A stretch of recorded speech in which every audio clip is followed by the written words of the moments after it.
Are you absolutely, positively sure you locked the door when you left? Denise's voice was too desperate for her words to be an accusation. More like a play. I adjusted the phone in my hand and the collar of my shirt. Yeah, absolutely. I went back and checked. The latter was a lie, but I was quite sure I'd locked the apartment when I left on Friday. No answer for a few long seconds. We think someone might have broken in. Her voice was rife with dread. The thought didn't fully register, and I was too surprised to speak.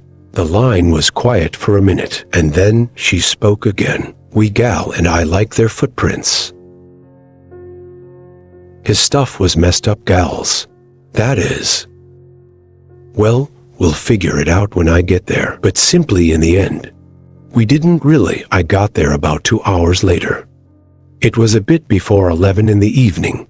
Gail and Denise looked all right, though a bit tired. The worry over what happened had somewhat dissipated by then, but they were still quieter than usual. I briefly tried to lift the mood unsuccessfully. Nothing seemed to come of the whole thing. In the following days, we hadn't found anything missing, and no other concrete evidence of an actual break-in. One might think we'd live in fear after that, but without constant reminder, we didn't get the chance to really commit the whole ordeal to memory. I mean, sure, I was even more careful about locking the door whenever I left, but that was mostly to ensure neither of them would be given a reason to doubt me. The thing finally up and vanished from our minds when Gail collapsed one day while cooking himself some lunch. Hearing the loud crash, I dashed to the kitchen and found him laying on the floor. Rushing to Gail's side took me maybe 3 seconds, but my mind still seemed to have time to tumble through a half a dozen thoughts. I'd never seen a person collapse like this before, and though I'd been taught what to do in these situations, I didn't feel in control, not by a long shot. It was my own voice shouting Gail's name, which blew back to the fog machine's work in my mind. Gail, I sounded calmer than I had anticipated. Gail, what's wrong? I was about to gently smack his face when he blinked and stared at me. Did I collapse? He asked, and I nod. Are you okay, man? You basically scared the shit out of me. I don't know. I don't feel anything weird or anything. He rechecks his explanation by pondering for a short while, considering whether or not he really is okay. I offered him my hand and picked him up. I was relieved to see how he could still stand. It took him a good long second to start laughing. Gil had a weird and what I think is kind of childish tendency to find serious stuff that somehow ended all right funny. His unwavering optimism would come, sometimes dangerously close to naivety. But in the moment, it was infectious, and I laughed nervously. Man, the exams aren't even starting, and you're already passing out on me. And then I added the weight of concern, dropping my voice about half an octave. You really should head to bed and kick back a bit. I was preaching to the choir, though he was already in his half of our room. Climbing into bed, he chuckled slightly and said yes, apparently feeling the need to delay my fears. His success was limited. He'd forgotten to stop the water, which ran through the leaves of a head of lettuce. I closed the tap and I stared at the few brown roots, stretched like veins reaching for the sinkhole. I started to worry about Gail. People just don't collapse, right? The question was the seed, and growing from it was a stem of possible reasons. Gail had just returned from a trip to Africa, where he'd spent a whole month working part-time at a laboratory. He got the relevant shots before going down there. But what if it was something else? A couple of years ago in high school, we were privy to a slideshow of downright nightmarish afflictions one could pick up in Africa. And I remember one called river blindness most vividly. A parasite worm that lives, feeds and breathes inside of your eyes. Apart from that wonderful nugget, my knowledge of diseases indigenous to Africa was very limited. My ignorance was anything but bliss. Rather, it was simply negative, space to fill with terrifying possibilities. Gail woke up a couple of hours later with eyes as glassy as marbles.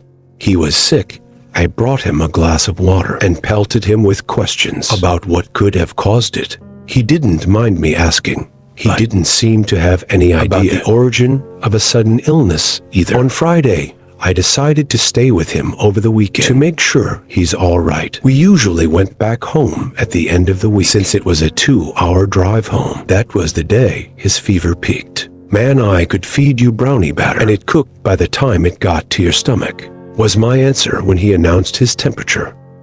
That night, I stayed up late doing homework when Gail decided it was time to scare my very soul straight out of me by talking and asleep. He did that sometimes, and it's usually most akin to listening to Gail's side of a telephone conversation with his mother without exception. I've forgotten everything he'd ever said in his sleep up until that point. After endangering the cleanliness of my underwear, he took a pause, drawing air slowly and calmly again. I chuckled to myself and rolled my eyes slightly. He and Denise would surely find the story hilarious in the morning. And then he woke up again. The pitch of his voice was higher, and he mumbled quickly. He sounded like he was resisting something. And hearing it made me uneasy. It was like watching a typical coughing scene from a movie. The sound lagging behind or staying just ahead of the picture. In that tender state of mind, which seems to result from staying awake past one's bedtime, I felt disturbed. To my utter relief, his fever fell a bit the following day. This was reason enough for me to convince him to take him to the doctor. Our best bet was the hospital, but neither of us had a car, so we had to take the bus. After an hour, being crammed in a sweaty bus whose driver had decided that the summer had ended and air conditioning was no longer needed, in spite of the blazing heat outside, we had to wait another 30 minutes before he could go in. The trip back was even less fun, especially because of the dissatisfying. It's probably nothing Gail had gotten as his diagnosis. His fever was back, eyes bloodshot and glossy, and even had to lean on me for support. As we returned home, I felt tired walking back from the station, and that was the first time I saw a certain white van outside of our apartment block. That same van, recognizable by a red eye logo of some sort, found a different parking spot on our street every single day from then on. Whenever I walked past it on my way to college or to the store, I would see the driver shamelessly staring at me. And from what I could see, he was a man in his 40s, possibly 52, with round dark eyes set deep into his face. They followed me like two black camera lenses. The TV company, no doubt, scamming grandmothers and installing satellite dishes, despite the digital age, and turn a short-term investment. Or so I thought. I took it up with Denise, who said at first that she hadn't noticed that. She came back to me totally creeped out later that same day, saying she had seen the van and the guy. In the middle of the week, I found one of Gail's potted plants had been completely destroyed, only a few green bits poking out of the dirt. He avoided the question when I asked him. And then something else happened. It must have been Friday, or at least Thursday, because Denise was already gone for the weekend, and I decided to stay with Gail again. I was awakened in the middle of the night by the sound of the front door being unlocked. Now I checked the time on my phone to 30. Was Denise coming back this late, and why? And why was she struggling with the lock so much? I decided to let her in and ask her why she come back and why she was so late. "Denise, hang on, I'll get it for you," and I said. The clicking noise stopped immediately and was followed by a short silence. Then footsteps. At least two sets rapidly receding away from the door. I unlocked the door, threw it open, and looked outside, but I had taken too long. The culprits were already behind the corner and stomping down the stairs at full speed. I considered giving chase, but I decided against it. There were at least two after all, and I was in my underwear. Instead, I immediately took my phone and called the police, another first for me. And all these things were happening within 2 weeks.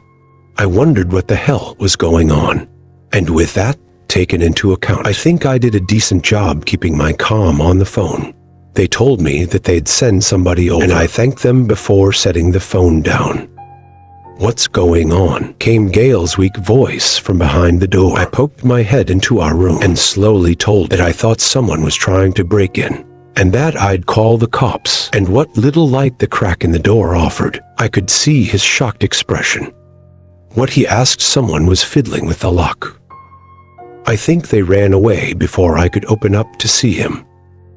"I called the police, and they'll be here soon. You should stay in bed, though." Gail seemed to disagree, but was unable to get out of bed anyway. He looked terrible, as pale as a snowman, wrapped in blankets to stop his shivering. He was sweating like a snowman too, by the looks of it. Hair clung to his forehead and wet ribbons, and I could even see the occasional sparkle of droplets of perspiration on his face.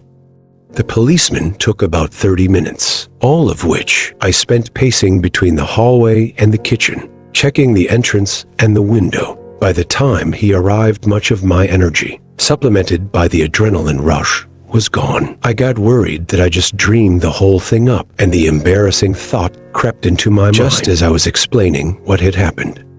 When I finished, he asked me a few things, then went through it again. The conversation took over a half an hour, and by the time it ended, I felt like I'd just been to an oral exam and failed miserably. I worked up the courage and asked them about what would happen now. He took a second before answering, choosing his words, I think, to put my mind at ease. From what I could gather, this was probably a one-time deal. Break-ins are quite rare around here. You seem to cut away the bit of formality at that point, and I remember appreciating it greatly. Look, most of the times we get called in for attempted burglaries, we're not called again. And what I mean is someone who got caught in the act is really unlikely to do it at the same spot. He said this managed to calm me down. I thanked the officer kindly, and he told me not to hesitate to call again. The day of being the zombie awaited me, so I quickly checked on Gail before hitting the hay. After that, we only got 3 or so full nights of sleep, and even then, I should speak for myself, because my roommate was still very ill. I cooked him a few meals, but he mostly got by on salt sticks. His appetite was abysmal, and as if that wasn't enough, I found another one of his plants had been vandalized, and a piece of leaf was missing from a third. Denise returned on Sunday. Now that night, I was awoken by the sound of Gail and choking on something. I jumped up and immediately ran to him, slapping on the light switch, asking what was wrong. He was holding his throat and thrashing around in bed. He freed himself from the blanket and fell to the floor. Gail, holy shit, what's going on? No answer, and the coughing noises stopped. I pulled him up by the waist, using both of my arms. He didn't resist, and he wasn't helping either. I managed to get him to stand bent over, and I hit him on the back 5 times or so. Nothing came out. I cried at the top of my lungs for Denise to come to help, and I started with the abdominal thrusts. There was a small noise in his throat each time I pushed, and Denise came rushing into the room. "Oh my God," she cried, but I cut her off. "Call 911. He's choking." Then he stood there in a gaze for a second, hand over her mouth. She stared at Gail hanging limply from my arms. Now, Denise shouted again, shocking her out of her trance. Denise scurried to her room, and I could hear her talking into the phone. Gail started to shake and convulse, freeing himself from my grip and falling to the floor. The floor stayed still, but the walls spun around a little when I saw a Gail laying on the floor on his side. A vine hung out of his mouth. Wet leaves covered with a vomit were piled next to his face, the sour-smelling liquid pulling out from underneath him. Darkness advanced from the corners of my vision, threatening to make me faint any second. I've been down to Gail, my chin stuck to my chest, looking up at him sideways. Strong nausea gripped my stomach in the back of my tongue. I pulled on the vine slowly, but it was slippery, forcing me to spool it around my hand. To get a better grip, I pulled on it again, moving it a good 10 centimeters. Gil gagged and more thick fluid came out of his mouth. There are undigested bits of leaves. not attached to the vine as well. I gripped my teeth harder, wondering how much longer I could do this for. That's when the paramedic stormed in. Denise had LED them into the room, and they shut me out of the way. I immediately ran to the toilet and emptied my stomach. I then got up, washed my hands and face thoroughly, feeling incredibly lightheaded. Gail was already on the stretcher, and the men were carrying him outside. And just then, a weird thought occurred to me in my dizziness. One of the paramedics seems familiar for some reason, but I couldn't pinpoint it exactly. I thought I almost had it, but I couldn't remember at all. 10 minutes later, a loud siren announced. An ambulance pulling into the street. Every blare it made sent a chill down my spine. The paramedic guy, recognized carrying Gail away earlier, was the one from the van that had been watching us. Denise held a confused conversation with the real paramedics while I dialed the police, sitting on the floor under the window. Denise and I spent the rest of the night at the police station, sleeping on the waiting chairs, after answering God knows how many questions. There's been no news of Gal's whereabouts since. Denise and I were told to move out of the apartment, and neither of us complained one bit about it. Things have gone quiet, and it's been a hell of a year. It seems like a terrible dream looking at it now, and the only thing maintaining my faith is the fact that Denise saw it too. I know because I don't know how many times I've asked her. Out of fear of what might happen, I've kept quiet about this up until this point. And while I'd like to say I finally overcome this fear, well, that'd be a lie. In fact, fear is the main reason why I'm writing this. You have to understand, there's been a white van with a red eye parked outside of my place for the past 3 days.